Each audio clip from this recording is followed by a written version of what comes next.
അടിപൊളി പടം പാർട്ടിയോട് മമ്മൂട്ടി മോഹൻലാലിന്റെ സിനിമ ഒത്തിരി നാളായി കണ്ടിട്ട് ഒരുപാട് കൂടി ആഗ്രഹിച്ച് വന്ന് കണ്ട പടം. എന്തായാലും ടിക്കറ്റ് പൈസ വെറുതെ പോയില്ല. അടിപൊളി സിനിമ, നല്ല കഥയും കാര്യങ്ങളുമാണ്. നമ്മളെ നല്ല ഫൈറ്റ് സീനും കാര്യങ്ങളും ഒക്കെ ഉണ്ട്. തമിഴ് സിനിമ ഹിന്ദി സിനിമയെ വെല്ലുന്നതിനെയും കാട്ടി അടിപൊളി ഫൈറ്റ് സീൻ. ഞാൻ ഒത്തിരി നാളോട് മലയാള സിനിമയൊക്കെ കാണുന്നത് ഇതുപോലൊരു ഫൈറ്റ് സീൻ മികച്ച അടിപൊളി നമ്മൾ ത്രില്ലടിപ്പിക്കുന്ന ഒരു ഫൈറ്റ് സീൻ ഞാനിപ്പോൾ ആദ്യമായിട്ട് കാണും മലയാള സിനിമയിൽ. എല്ലാവർക്കും ഇഷ്ടപ്പെടുന്നത്. പിന്നെ മലയാള സിനിമയിൽ ഒരുപാട് താരനിര തന്നെ ഇതിനകത്ത് അണിനിരന്നിട്ടുണ്ട്. നമ്മുടെ പ്രിയപ്പെട്ട നയൻതാര, അതുപോലെ തന്നെ ഇന്ദ്രൻസ്, നമ്മുടെ കുഞ്ചാക്ക ബോബൻ, ചാക്കോച്ചൻ, പിന്നെ നമ്മുടെ ഫഹദ്വാസിൽ അവസാനം ഫഹദ്വാസിൻ്റെ പേര് പറഞ്ഞെങ്കിലും എടുത്ത് പറയുന്നൊക്കെ ഒരു ക്യാരക്ടറാണ് ഫഹദ്വാസിൽ. അടിപൊളിയായിട്ട് ചെയ്തിരിക്കുന്നത് ഒരു വില്ലൻ വേഷമാണ്.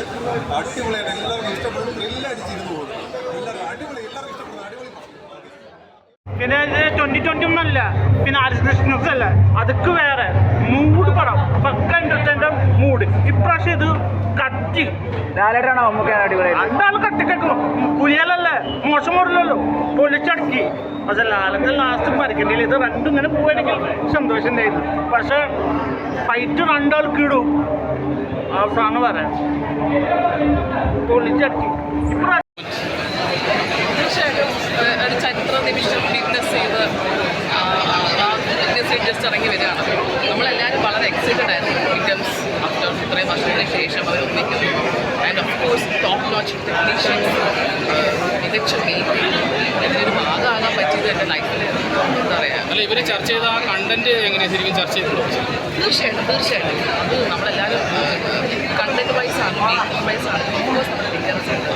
എല്ലാ അർത്ഥത്തിലും 2 മാസക്കാർ അറിയാൻ എല്ലാ അർത്ഥത്തിലും ഇതിന് തിയേറ്റർ മസ്റ്റ് വാച്ചാണ്. തിയേറ്റർ തന്നെ ചെയ്യുന്നത് അത് വേറൊരു മാജിക്കാണ് നിങ്ങൾക്ക്. എങ്ങനെയുണ്ടായിരുന്നു പടം? അടിപൊളിയായിരുന്നു.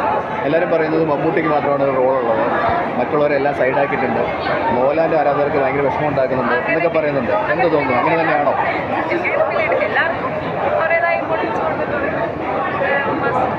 തിയേറ്റർ എക്സ്പീരിയൻസ് കൂടിയാണ്. അവരുടെ കോമ്പോ ഒക്കെ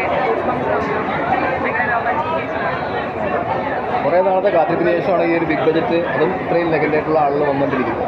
അപ്പോൾ എന്തായാലും ആ ഒരു കാത്തിരിപ്പിന് അത്യാവശ്യം നല്ലൊരു ഹൈപ്പ് കിട്ടിയിട്ടുണ്ടോ പ്രേക്ഷകൻ എന്നുള്ള നിലയിൽ? അല്ലേ? ആണ്. എന്താ പറയാനുള്ളത് കാണാൻ വരുന്ന ആളുകളോടും ഇനി ആകാംക്ഷയോടെ കാത്തിരിക്കുന്നവരോട് നെഗറ്റീവ് പറയുന്നവരോട് എന്താ തോന്നുന്നു? ഓരോരുത്തർക്കും ഓരോ ഇതായിരിക്കും. ആരും ഡിസ്കൗണ്ട് ആവില്ല.